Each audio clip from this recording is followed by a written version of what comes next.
So the next factor, we have talked about ventilation. The second bit is called it's more on inflammation and coagulation factors.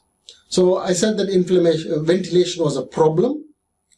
What is the basic problem?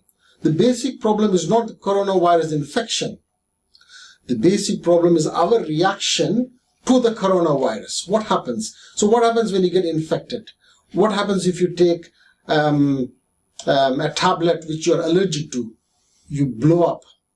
You have a lot of swelling in the body. You start to choke when you're allergic to something. You must have heard of people with peanut allergy or penicillin allergy where they have choking.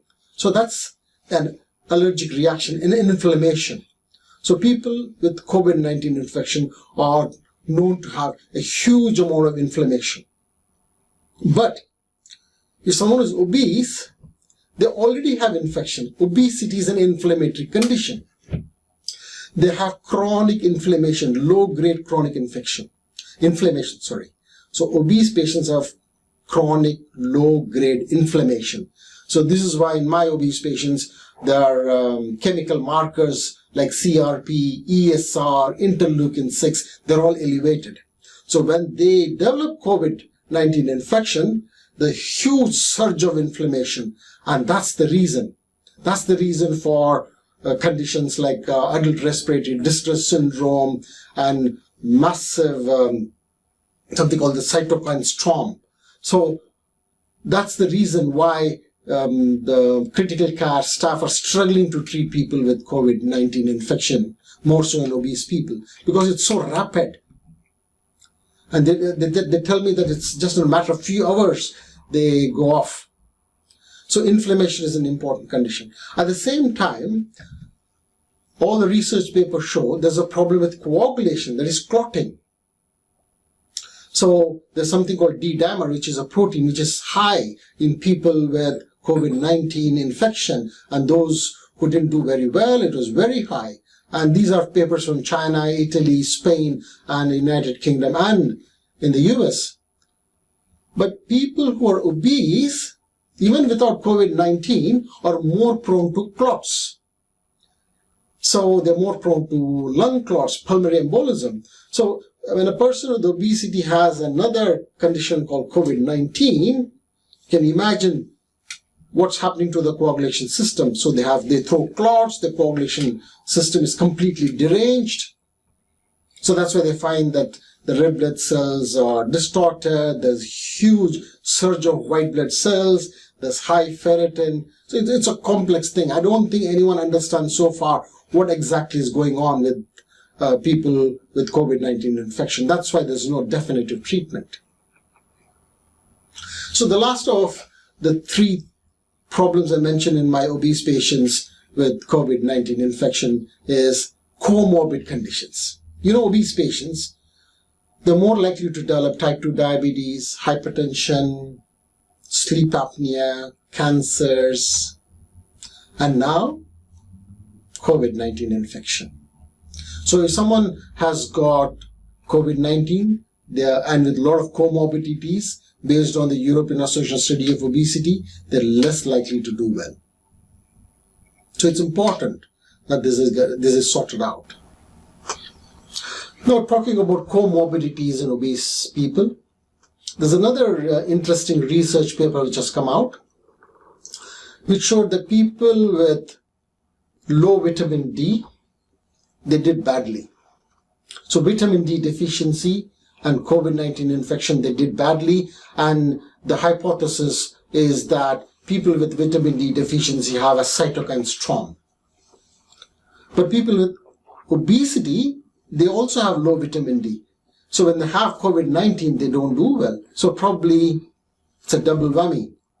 So vitamin D deficiency also is a contributor for poor outcomes, more so in people with obesity. Finally, to conclude, let me just remind you, there was an H1N1 epidemic. Human beings have a very short-term memory. That's why we suffer. Several reports from around the world identified obesity and severe obesity as a risk factor for hospitalization and mechanical ventilation during influenza H1 H1N1 virus in 2009. That was just 11 years ago. 60% with severe or fatal H1N1 in California were found to be obese. And this exactly the same thing is having an effect on patients in China, Italy, UK, USA. There's a high prevalence of obesity and overweight in patients severely affected by COVID-19. According to the World Obesity Federation, coronaviruses can cause more severe symptoms and complications in people with obesity-related conditions. In the next few months, hopefully this epidemic will settle, but only to come back again in a different name and form. So, please look after your health. Aim for long-term changes.